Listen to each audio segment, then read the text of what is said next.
Operation Sindoor. ಸ್ನೇಹಿತರೆ, ನಮ್ಮ video ನೋಡುತ್ತಿದ್ದರೆ ದಯವಿಟ್ಟು ನಮ್ಮ ಚಾನೆಲ್ ಅನ್ನು ಸಬ್ಸ್ಕ್ರೈಬ್ ಮಾಡಿ. ನಿಮ್ಮ ಬೆಂಬಲವೇ ನಮ್ಮ ಶಕ್ತಿ. ಪ್ರತಿಯೊಂದು ಸಬ್ಸ್ಕ್ರಿಪ್ಷನ್ ನಮ್ಮನ್ನು ಇನ್ನಷ್ಟು ಉತ್ತಮ ವಿಷಯಗಳನ್ನು ತಯಾರಿಸಲು ಪ್ರೇರೇಪಿಸುತ್ತದೆ. ಹಾಗಾಗಿ ಸಬ್ಸ್ಕ್ರೈಬ್ ಮಾಡುವುದನ್ನು ಮರೆಯಬೇಡಿ.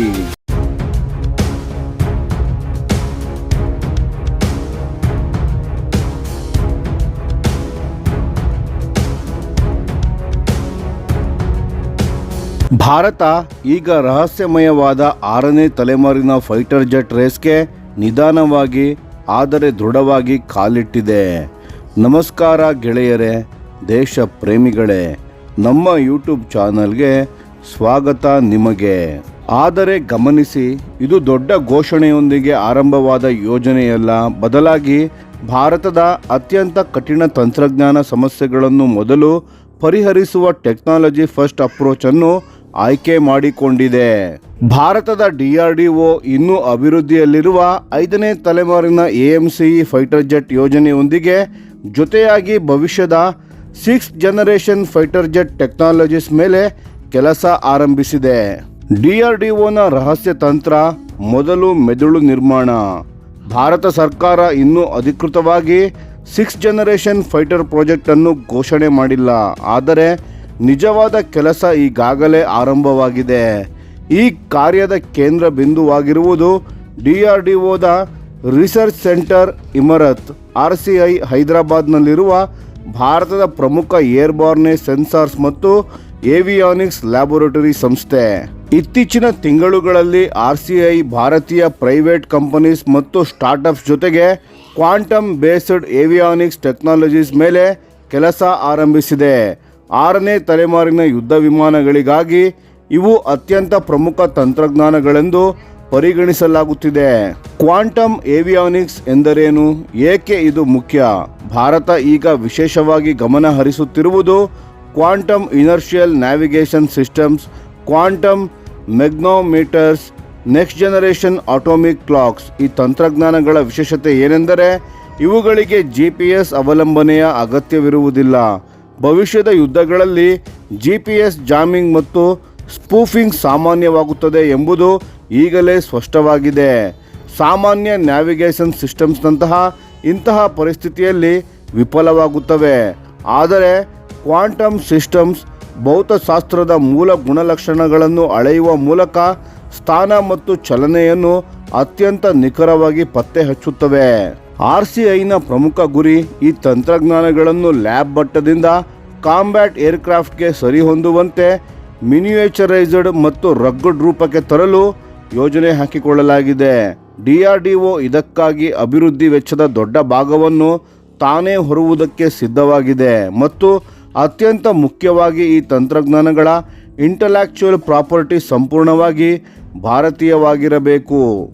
ಫೈಟರ್ ಜೆಟ್ಗಳು ಮಾತ್ರವಲ್ಲ, ಡ್ರೋನ್ಸ್, ಮಿಸೈಲ್ಸ್, ನೇವಿಗೂ ಬಳಕೆ ಮಾಡಬಹುದು. ಈ ಕ್ವಾಂಟಮ್ ಟೆಕ್ನಾಲಜೀಸ್ ಭವಿಷ್ಯದಲ್ಲಿ ಕೇವಲ ಫೈಟರ್ ಜೆಟ್ಸ್ಗೆ ಮಾತ್ರವಲ್ಲ, unmanned aircraft, missiles, electronic warfare systems, naval ಪ್ಲಾಟ್ಫಾರ್ಮ್ಗಳಿಗೆ ಇವೆಲ್ಲಕ್ಕೂ ಬಳಕೆಯಾಗಲಿವೆ. 6th generation fighter jet AI command centre. 6ನೇ ತಲೆಮಾರಿನ ಫೈಟರ್ ಏರ್ಕ್ರಾಫ್ಟ್ ಒಂದು ಸ್ಟ್ಯಾಂಡ್ ಅಲೋನ್ ವಿಮಾನವಲ್ಲ. ಭಾರತದ ದೃಷ್ಟಿಯಲ್ಲಿ ಇದು ಡಿಸ್ಟ್ರಿಬ್ಯೂಟೆಡ್ ಕಂಬ್ಯಾಟ್ ನೆಟ್ವರ್ಕ್ನ ಕಮಾಂಡ್ ನೋಡ್ ಆಗಿದೆ. ಆದರೆ ಡ್ರೋನ್ಸ್ ನಿಯಂತ್ರಿಸುವುದು, ರಿಯಲ್ ಟೈಮ್ ಡೇಟಾ ಶೇರ್ ಮಾಡುವುದು, ಏರ್ ಮತ್ತು ಸರ್ಫೇಸ್ ಅಸೆಟ್ಸ್ ಅನ್ನು ಒಟ್ಟಿಗೆ ಸಂಯೋಜಿಸುವುದು, ಇವೆಲ್ಲವನ್ನು ನಿರ್ವಹಿಸುವ ಯುದ್ಧ ಕೇಂದ್ರವಾಗಲಿದೆ. ಇಲ್ಲಿ ಆರ್ಟಿಫಿಷಿಯಲ್ ಇಂಟೆಲಿಜೆನ್ಸ್ ಅತ್ಯಂತ ಪ್ರಮುಖ ಪಾತ್ರವನ್ನು ವಹಿಸುತ್ತದೆ. AI ಬಳಸಿ sensor fusion, threat prioritisation, electronic warfare management, flight control optimisation ನಡೆಯಲಿದೆ. ಪೈಲಟ್ಗಳಿಗೆ ರಾ ಡೇಟಾ ಸುರಿಯದೆ AI ಅವಶ್ಯಕ ಮಾಹಿತಿಯನ್ನು ಮಾತ್ರ ಆಕ್ಷನಬಲ್ ಆಪ್ಷನ್ ಆಗಿ ತೋರಿಸುತ್ತದೆ. ಪೈಲಟ್ ಇಲ್ಲವೇ ಇಲ್ಲ, ಆಪ್ಷನಲ್ ಮ್ಯಾನ್ಡ್ ಕಾನ್ಸೆಪ್ಟ್. ಇದರಿಂದ ಫೈಟರ್ ಜೆಟ್ಗಳು ಸಂಪೂರ್ಣ ಪೈಲಟ್ಲೆಸ್ ಆಗುತ್ತವೆ ಅಂದರೆ ಅಲ್ಲ. ಭಾರತದ ಯೋಚನೆ ಆಪ್ಷನಲ್ಲಿ ಮ್ಯಾನ್ಡ್ ಫೈಟರ್ಸ್ ಮತ್ತು ಮ್ಯಾನ್ಡ್ ಅನ್ಮ್ಯಾನ್ಡ್ ಟೀಮಿಂಗ್. ಅಂದರೆ ಫೈಟರ್ ಜೆಟ್ ಲಾಯಲ್ ವಿಂಗ್ಮ್ಯಾನ್ ಡ್ರೋನ್ಸ್ಗಳನ್ನು ನಿಯಂತ್ರಿಸಬಹುದು ಅಥವಾ ಕೆಲವು ಮಿಷನ್ಸನ್ನು ಸ್ವಯಂಚಾಲಿತವಾಗಿ ನಡೆಸಬಹುದು. 75,000 ಅಡಿ ಎತ್ತರ, ಎಕ್ಸ್ಟ್ರೀಮ್ ಆಲ್ಟಿಟ್ಯೂಡ್ ವಿಷನ್. ಭಾರತದ 6th ಜನರೇಷನ್ ಕಾನ್ಸೆಪ್ಟ್ ಇನ್ನಷ್ಟು ಧೈರ್ಯಶಾಲಿಯಾಗಲಿದೆ. ಅಂದಾಜು 75,000 ಅಡಿಗಳ ಎತ್ತರದಲ್ಲಿ ಕಾರ್ಯಾಚರಣೆ ಮಾಡುವ ವಿಮಾನಗಳ ಕುರಿತು ಅಧ್ಯಯನ ನಡೆಯುತ್ತಿದೆ. ಇದರ ಲಾಭಗಳು ಸೆನ್ಸಾರ್ ರೇಂಜ್ ಹೆಚ್ಚಳ, missile launch efficiency, ground based air defence ಸಿಸ್ಟಮ್ಸ್ಗಳಿಂದ ಕಡಿಮೆ ಅಪಾಯ. ಇದಕ್ಕಾಗಿ blended wing and lifting body designs, lightweight composite structures, shape shifting control surfaces ಅಭಿವೃದ್ಧಿಯಲ್ಲಿವೆ. Variable cycle engines and energy weapons. ಭವಿಷ್ಯದ ಇಂಜಿನ್ಗಳು high thrust mode, high efficiency mode ಎರಡನ್ನೂ ಬದಲಾಯಿಸಬಲ್ಲವು. ಇವುಗಳು ಹೆಚ್ಚು ವಿದ್ಯುತ್ತನ್ನು ಉತ್ಪಾದಿಸಬೇಕಾಗುತ್ತದೆ. Advanced sensors, electronic warfare suites, directed energy weapons ಇವೆಲ್ಲವನ್ನು ಬೆಂಬಲಿಸಬೇಕಾಗುತ್ತವೆ. Multi band radar and counter stealth warfare. Stealth ಮಾತ್ರ ಸಾಕಾಗುವುದಿಲ್ಲ ಎಂಬ ಅರಿವು ಈಗ ಸ್ಪಷ್ಟವಾಗಿದೆ. ಆದ್ದರಿಂದ multi band radars, passive detection systems, distributed sensor apertures ವಿಮಾನದ ದೇಹದೊಳಗೆ ಇವೆಲ್ಲವನ್ನು ಅಳವಡಿಸಲಾಗುತ್ತವೆ. ಇನ್ಫ್ರಾರೆಡ್, ಎಲೆಕ್ಟ್ರೋ ಆಪ್ಟಿಕಲ್, RF ಮತ್ತು ಎಲೆಕ್ಟ್ರಾನಿಕ್ ಇಂಟೆಲಿಜೆನ್ಸ್ ಎಲ್ಲವನ್ನು ಒಟ್ಟಿಗೆ ಫ್ಯೂಸ್ ಮಾಡಿ ಒಂದು ಕ್ಲಿಯರ್ ಕಂಬ್ಯಾಕ್ಟ್ ಪಿಕ್ಚರ್ ಅನ್ನು ಸೃಷ್ಟಿಸಲಾಗುತ್ತದೆ.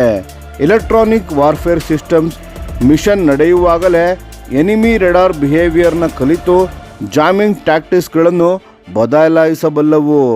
ಕ್ವಾಂಟಮ್ ರೆಡಾರ್ ಮತ್ತು ಫೋಟೋನಿಕ್ ರೆಡಾರ್ ಮೇಲೂ ಅಧ್ಯಯನ ನಡೆಯುತ್ತಿದೆ, ಆದರೆ ಅವು ಇನ್ನೂ ಲಾಂಗ್ ಟರ್ಮ್ ಟೆಕ್ನಾಲಜೀಸ್ಗಳಾಗಿವೆ. ಭಾರತದ AMCA 5ನೇ ತಲೆಮಾರಿನ ಜೆಟ್ ವಿಮಾನವು 6ನೇ ತಲೆಮಾರಿನ ಜೆಟ್ ವಿಮಾನಗಳಿಗೆ ನೆಲಹಾಸು ಆಗಲಿದೆ. ಭಾರತದ immediate priority AMCA fighter jet mid 2030ರ ವೇಳೆಗೆ ಭಾರತೀಯ ವಾಯುಪಡೆಗೆ ಸೇರ್ಪಡೆಯಾಗಲಿದೆ. ಆದರೆ DRDO ಮತ್ತು ಭಾರತೀಯ ವಾಯುಪಡೆ ಸ್ಪಷ್ಟವಾಗಿ ಹೇಳಿರುವುದು 6th generation technology development AMCA ಮುಗಿಯುವವರೆಗೆ ಕಾಯಬಾರದು. ಘಾತಕ್ ಸ್ಟೆಲ್ತ್ UAV ಪ್ರಾಜೆಕ್ಟ್ನಿಂದ ಅನೇಕ ಅನ್ಮ್ಯಾನ್ಡ್ ಫೈಟರ್ ಕಾನ್ಸೆಪ್ಟ್ಗಳು ಈಗಾಗಲೇ ಸಿದ್ಧವಾಗಿದೆ. Scale models, aerodynamic studies, control law research ಇವೆಲ್ಲವೂ ಈಗಾಗಲೇ ನಡೆದಿವೆ. ಏಕೆ ಭಾರತ ಈ ಮಾರ್ಗವನ್ನು ಆಯ್ಕೆ ಮಾಡಿಕೊಂಡಿದೆ? ಅಮೆರಿಕ ಮತ್ತು ಯುರೋಪ್ ತಮ್ಮ 6ನೇ ತಲೆಮಾರಿನ ಫೈಟರ್ ಜೆಟ್ಗಳ ಪ್ರಾಜೆಕ್ಟ್ಗಳನ್ನು ಬಹಿರಂಗವಾಗಿ ಘೋಷಣೆ ಮಾಡುತ್ತಿವೆ.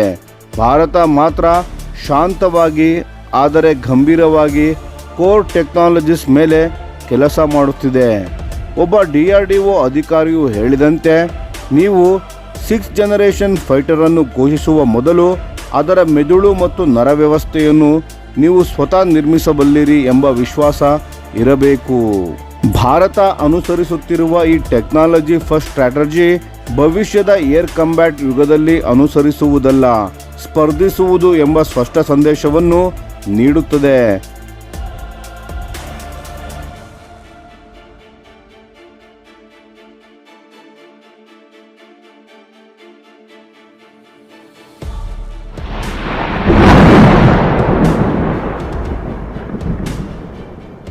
ಈ ವಿಡಿಯೋ ನಿಮಗೆ ಇಷ್ಟವಾಗಿದ್ದರೆ ಲೈಕ್ ಮಾಡಿ ಮತ್ತು ನಮ್ಮ ಚಾನೆಲನ್ನು ಸಬ್ಸ್ಕ್ರೈಬ್ ಮಾಡಿ ಹಾಗೂ ಬೆಲ್ ಐಕಾನ್ ಒತ್ತಿ. ಯಾವ ಅಪ್ಡೇಟ್ಗೂ ಮಿಸ್ ಆಗಬೇಡಿ. ಡಿಫೆನ್ಸ್ ಸುದ್ದಿಗಳನ್ನು ತ್ವರಿತವಾಗಿ ಪಡೆಯಿರಿ. ನಿಮ್ಮ ಬೆಂಬಲವೇ ನಮ್ಮ ಶಕ್ತಿ. ಭಾರತ ಬಲಿಷ್ಠವಾಗಲಿ ಎಂದು ಆಶಿಸುತ್ತಾ ಭಾರತ ಮಾತೆಗೆ ಜೈ. ಧನ್ಯವಾದಗಳು.